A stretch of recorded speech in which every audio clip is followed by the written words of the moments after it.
রব্বুল আলামিন বান্দা বান্দীদের ব্যাপারে যে আগুনের ভয়াবহতার কথা আল্লাহ রাব্বুল আলামিন উল্লেখ করেছেন, কুল্লামা নাদিজাত জুলুদুহুম বাদদালনাহুম জুলুদান গায়রাহা লিয়াযুকুল আযাব।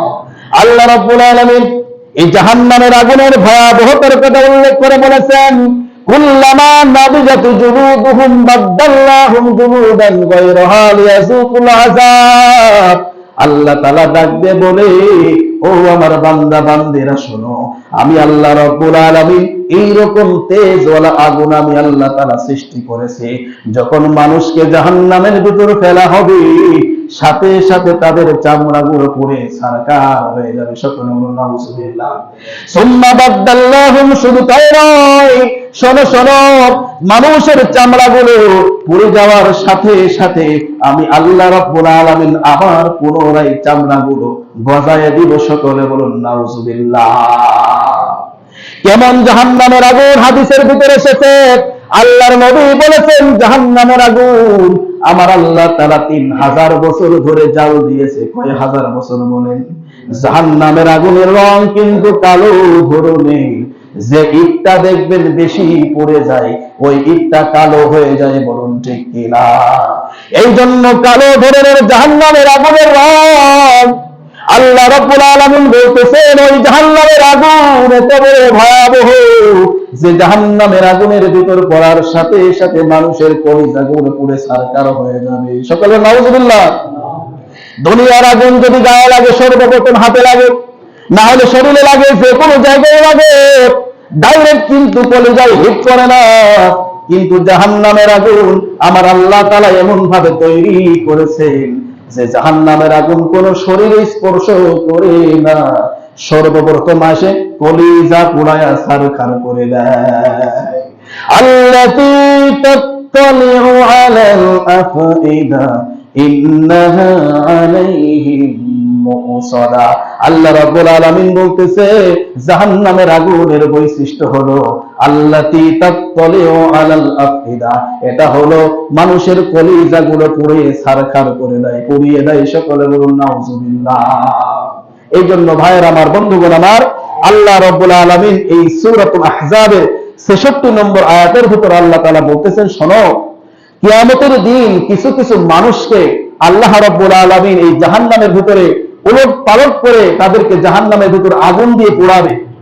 যখন তাদেরকে আগুন দিয়ে পোড়াবে তখন তারা আফসোস করে বলবে, হায়, যদি আমরা দুনিয়ার ভিতরে যদি আল্লাহকে অনুসরণ করতাম, যদি রাসূলকে আমরা যদি অনুসরণ করতাম, তাহলে আজকে আমাদের এই দিনটা কি হতো না, দেখতে হতো না। এরপরে ভাইয়ের আমার, বন্ধুগণ আমার, তারা আল্লাহর কাছে একটা আরজি করবে, আল্লাহর কাছে ওযর পেশ করবে আর আফসোস করতে থাকবে। তারা বলবে, ওয়াকালু রাব্বানা ইন্না আতানা সাদাতানা ওয়া কুবারানা ফাআদাল্লুনাস সাবিলা। আল্লাহ রাব্বুল আলামিন ডাক দিয়ে বলেন, তখন ওই সমস্ত বান্দা বান্দীরা বলবে, ওয়াকালু, তারা বলবে, রব্বানা, হে আমাদের রব, ইন্না আতানা সাদাতানা, নিশ্চয় আমরা আনুগত্য করেছিলাম আমার নেতাদের। আল্লাহু আকবার। আমরা আমাদের নেতাদের আনুগত্য করেছিলাম, ওয়াকুবারানা, এবং আমাদের বড়দের আনুগত্য করেছিলাম, ফাআদাল্লুনাস সাবিলা, আমার নেতা আমার বড় যারা ছিল তারাই আমাদেরকে গোমরা করেছেন। সকলে নাউযুবিল্লাহ। আমরা আল্লাহর কথা শুনে নাই, আমার নেতা যা বলেছে আমি তাই শুনেছি, আমার রাসূলকে আমি নেতা মানতে পারি নাই, আমি রাজপথে আল্লাহ তোমার স্লোগান আমি দিতে পারি নাই, তোমার তাকবীর আমি দেই নাই, তোমার তাকবীর যারা দিয়েছে তাদেরকে আমরা রাজাকার জঙ্গি মেরেছে। বলেন ঠিক কিনা? আল্লাহ রাব্বুল আলামিন বলবেন, ইয়াকুলুনা ইয়া লাইতানা আতানাল্লাহ ওয়া আতানা রাসূল, তখন তারা ডাকতে বলবে, আল্লাহ, আমরা যে নেতার অনুসরণ করেছিলাম সেই নেতা আমাদেরকে গোমরা করে ছেড়েছে। ওই নেতা কোনোদিন আমাদের নামাজ পড়ার কথা বলে নাই, নিজেও নামাজ পড়ে নাই, আমার নেতা আমাকে কোনোদিন সুদ থেকে বিরত থাকতে বলে নাই, আমার নেতা আমাকে কখনোই ঘুষ থেকে বিরত থাকতে বলে নাই, আমার নেতা কখনো জিনা থেকে আমাকে বিরত থাকতে এই ওয়াজ করে নাই। সুতরাং আল্লাহ রাব্বুল আলামিন গো, আমরা আমাদের নেতাদের অনুসরণ করার কারণে আজকে আমরা জাহান্নামের ভিতরে চলে এসেছি। সকলে নাউজুবিল্লাহ। এটা আমার কথা না কোরআনের কথা, বলেন তো? এই দেখেন আয়াতের ভিতর আল্লাহ রাব্বুল আলামিন বলতেছেন, ইয়াকুলুনা ইয়া লাইতানা আতা'না আল্লাহ ওয়া আতা'না রাসূলা ওয়া ক্বালু রাব্বানা ইন্না আতা'না, নিশ্চয় আমরা আনুগত্য করেছিলাম, অনুসরণ করেছিলাম কার?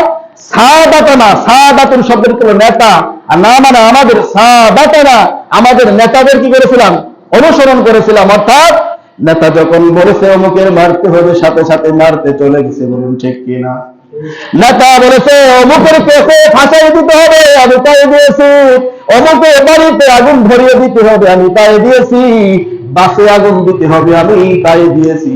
রেলের পথগুলো বন্ধ করে দিতে হবে, সেই পথ আমি বন্ধ করে দিয়েছি।